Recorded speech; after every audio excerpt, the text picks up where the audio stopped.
une bonne conscience devant Dieu. Le roi David a dit, « Mieux vaut chercher un refuge en l'Éternel que de se confier à l'homme. » Psaume 118, verset 8. L'apôtre Paul, qui avait trouvé refuge dans le Christ de l'Éternel, a pris la parole devant le Sanhédrin, c'est-à-dire la Cour suprême juive. Il est écrit, Paul, les regards fixés sur le Sanhédrin, dit, « Homme frère, c'est en toute bonne conscience que je me suis conduit jusqu'à ce jour devant Dieu. » Le souverain sacrificateur Ananias ordonna à ceux qui étaient près de lui de le frapper sur la bouche, c'est-à-dire pour le faire taire. Alors Paul lui dit, « Dieu te frappera, muraille blanchie, c'est-à-dire hypocrite. » Voir Matthieu 23, verset 27. « Tu es assis pour me juger selon la loi, et tu violes la loi en ordonnant qu'on me frappe. » Ceux qui étaient près de lui dirent, « Tu insultes le souverain sacrificateur de Dieu. » Acte 23, versets 1 à 4. J'ai trouvé très intéressant ce face-à-face entre Ananias, le souverain sacrificateur, et Paul, l'apôtre de Christ, pour deux raisons. Premièrement, le rôle de ces deux hommes. Le souverain sacrificateur était censé représenter Christ. L'apôtre est le souverain sacrificateur de la foi, selon Hébreux 3, verset 1, et grand souverain sacrificateur, selon Hébreux 4, verset 14.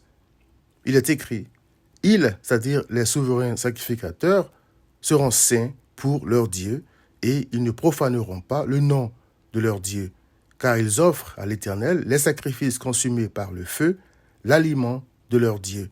Ils seront saints. » Lévitique 21, verset 6. Quant à Paul, Christ l'avait envoyé pour annoncer l'Évangile.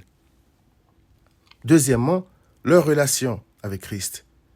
Alors qu'il était censé être une image de Christ, Ananias ne croyait pas que Christ était le Messie. Il comptait donc sur sa propre justice, c'est-à-dire la fausse impression de justice que la loi donne aux pécheurs. Ananias a ordonné qu'on fasse taire Paul parce que c'était, selon lui, un blasphème de se croire juste et d'avoir une bonne conscience devant Dieu en dehors de la loi de Moïse. Pour lui, la justice venait de la loi.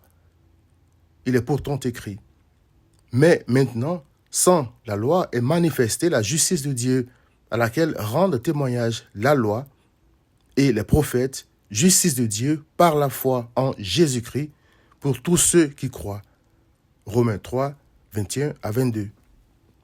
La justice de Paul n'était pas en lui-même, ni dans la loi, mais en Christ. Il était juste devant Dieu et avait une bonne conscience devant lui parce qu'il est écrit « Or, c'est par lui que vous êtes en Jésus-Christ, lequel de par Dieu a été fait pour nous sagesse, justice et sanctification et rédemption, afin, comme il est écrit, que celui qui se glorifie dans le Seigneur, c'est-à-dire Jésus. » 1 Corinthiens 1, 30 à 31. Viens à Christ.